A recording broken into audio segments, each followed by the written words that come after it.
สบายดีทานผู้ติดตามชมรายการผักสลาวทางบ้านที่เราถือนะครับแพงที่นี่สถานีโทรทัศน์สงสามออกอากาศผักสลาวทุกวันคือแต่ละอาทิตย์คือผักเสาร์และผักแรงเริ่มแต่เวลา8 โมงและ6 โมงแรงเป็นต้นไปรายการนี้ครับบนรถขอและส่งขอจากแผนกโทรทัศน์สงสามของเมืองมูฟิสโบรของคณะจัดการข่าวน้ำข่าวมาเสนอทานเป็นผักสลาวเพื่อให้ท่านได้มีโอกาสได้ติดตามชมรายการผักสลาวที่เกี่ยวกับเหตุการณ์และแห่งอื่นๆภายในเขตและท้องถิ่นนี้เองอันดับต่อไปเขาเชิญทานติดตามแผนกดับเพลิงของเมืองเสมอนาเข้าใจว่าทั้งเจ้าหน้าที่ของแผนกดับเพลิงของเมืองเสมอนาโดยเฉพาะแม้ทั้งหัวหน้าแผนกดับเพลิงทานบิลคอลสันได้กล่าวว่ายังมีความห่วงใยเกี่ยวกับเรื่องงบประมาณตัดและอาจจะเจ้าหน้าที่ดับเพลิงอาจจะมีการลดลงทั้งเจ้าหน้าที่กำลังศึกษาและพิจารณาเกี่ยวกับเรื่องงบประมาณประจำปีของในการบริหารเกี่ยวกับแผนกดับเพลิงของเมืองเสมอนานั้นอีกข้าวจากเมืองฟิสโบรเข้าใจว่าในโมมองวันนี้ทั้งเจ้าหน้าที่ได้มีการเปิดให้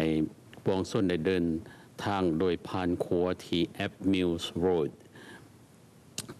ขัวดังกล่าวนะก็ได้ก็ได้สร้างขึ้นใหม่ๆและได้เปิดขึ้นและมีบางส่วนที่ทั้งเจ้าหน้าที่กำลังกวดการและศึกษาเบิ่งเพราะว่าระยะของขัวนั้นมี12 ฟุตนั้นได้รุดน้อยหนึ่งได้10 ฟุตครึ่งเพราะฉะนั้นทั้งเจ้าหน้าที่กำลังศึกษาและพิจารณาและรู้สึกว่ามีการเดินทางและปลอดภัยดีขัวดังกล่าวนี้ออกจาก Exit 8ถนน Interstate 24อยู่Exit ไปทางข้างบุคานนเข้าจากเมืองมูฟิสโบรเข้าจากห้องสมุดลานโบเข้าแจ้งว่าทั้งเจ้าหน้าที่ในห้องสมุดลานโบจะมีโอกาสได้ศึกษาและพิจารณาเกี่ยวกับเรื่องผู้ที่เขามาใส่ห้องสมุดในดังกล่าวนี้ทางห้องสมุดได้มีติเกตหรือว่าปีสำหรับเขาเบิ่งบาสเกตบอลที่ทางห้องสมุดได้รับบริจาคจากอดีตนักเรียนคือว่าทานดักมาเลนและจิมมี่ไวท์ซึ่งเป็นผู้เคยได้เรียนอยู่ในมหาวิทยาลัย MTSU ได้เอาติเกตสำหรับบาสเกตบอลมาให้ทางห้องสมุดเพื่อให้โอกาสแก่ผู้ที่เขามาใส่ห้องสมุดลานบอลนั้นได้มีโอกาสได้ไปเบิ่งบาสเกตบอลโดยที่บ่ได้เสียค่าทางห้องสมุดมีติเกตให้สำหรับนั้นข้าวจาก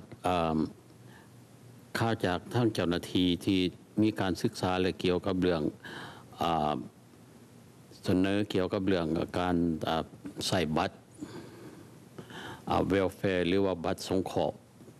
โดยเฉพาะบัตรสงเคราะห์ที่ให้ผู้ที่ไปขอทั้งเกี่ยวเรื่องอาหารหรือว่าอื่นๆที่ทั้งแผนกประชาสงเคราะห์ออกให้ทั้งเจ้าหน้าที่และศึกษาและพิจารณาเกี่ยวกับและเสนอเพื่อบ่ให้คนอื่นเอาไปใส่โดยที่ว่าบ่ถูกต้องทั้งเจ้าหน้าที่โดยเฉพาะเป็นทางสภาสูงได้มีการเห็นพร้อมและตกลงให้มีการรักษาและนับถือเกี่ยวกับบัตรที่ว่าให้ตนนั้นให้รักษาไว้โดยเฉพาะแม้ทั้งเจ้าหน้าที่ที่ว่าทางสภาสูงของรัฐคือท่าน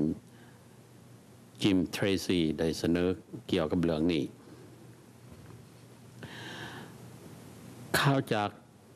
วอชิงตันเข้าแจ้งว่าทั้งเจ้าหน้าที่และได้ศึกษาเกี่ยวกับพิจารณาและเห็นอิงใส่ตาม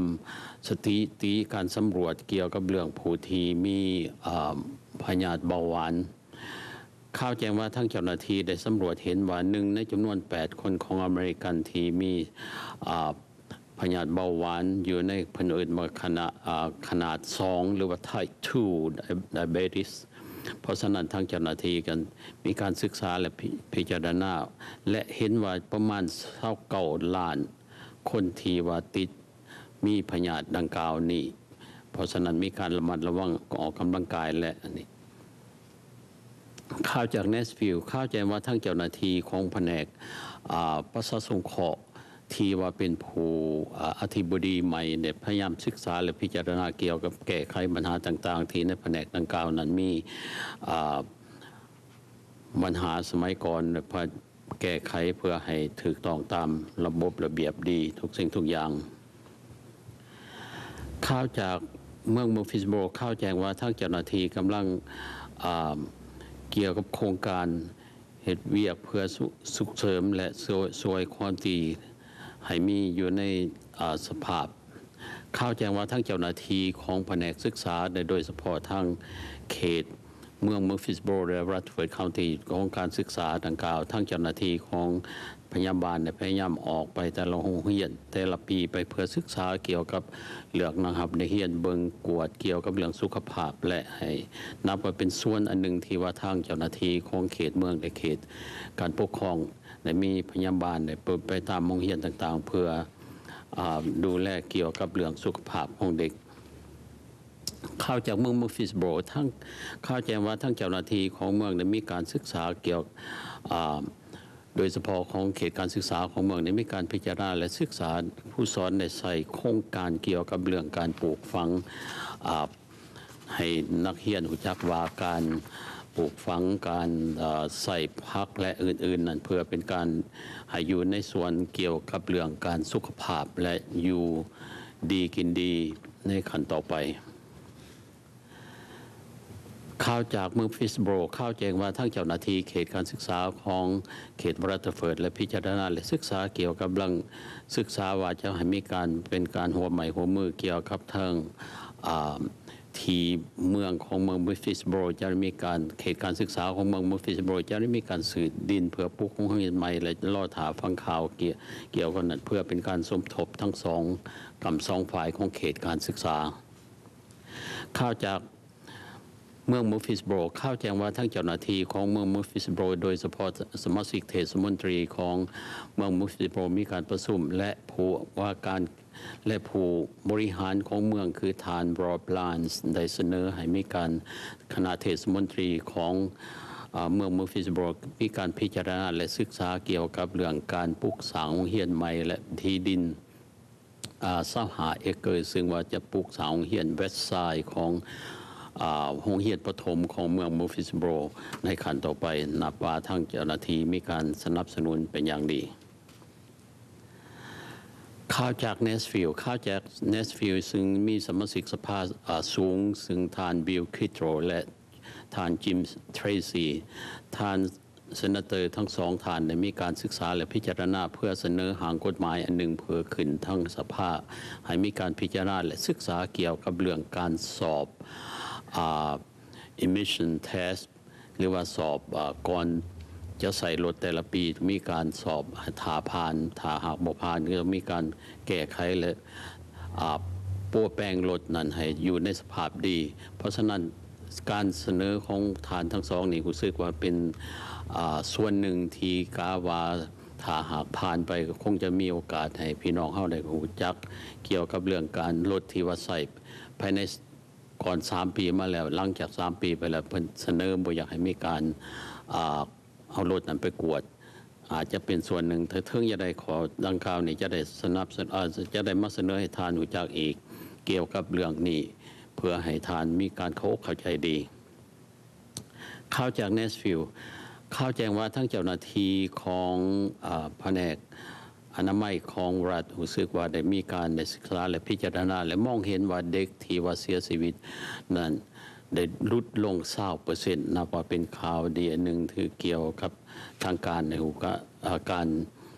สำรวจและศึกษาเบิ่งในรู้สึกว่าลดลงหลายสมควรเกี่ยวกับเรื่องการเสียชีวิตของเด็กโครงการซ่อมแซมโรงเรียนวิทยาลัยตอนกลางของ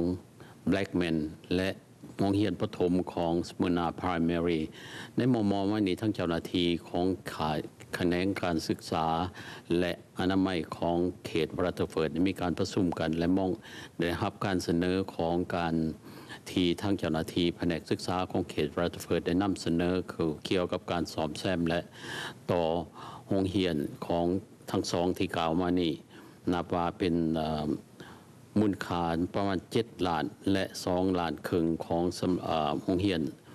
Smyrna Primary และ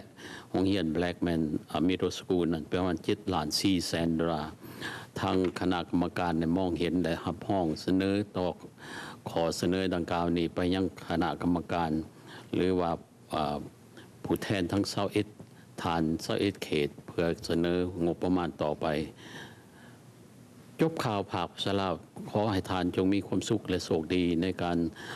ที่อยู่และถ้าสุขภาพของทานยังบ่แข็งแรงและบริบูรณ์ดียังอยู่ในการรักษาและเป็นป่วยอยู่บนใดบนหนึ่งหรือว่าห้องพยาบาลก็ขอให้ทานจงมีหายและสวงเศร้าและกลับมาอยู่กับครอบครัวเพื่อสุขภาพและความดีอกดีใจพบกันใหม่ตามเวลาและสถานีแห่งนี้ขออกขอใจน้ำทานที่และติดตามข่าวตลอดมาลาก่อนสบายดี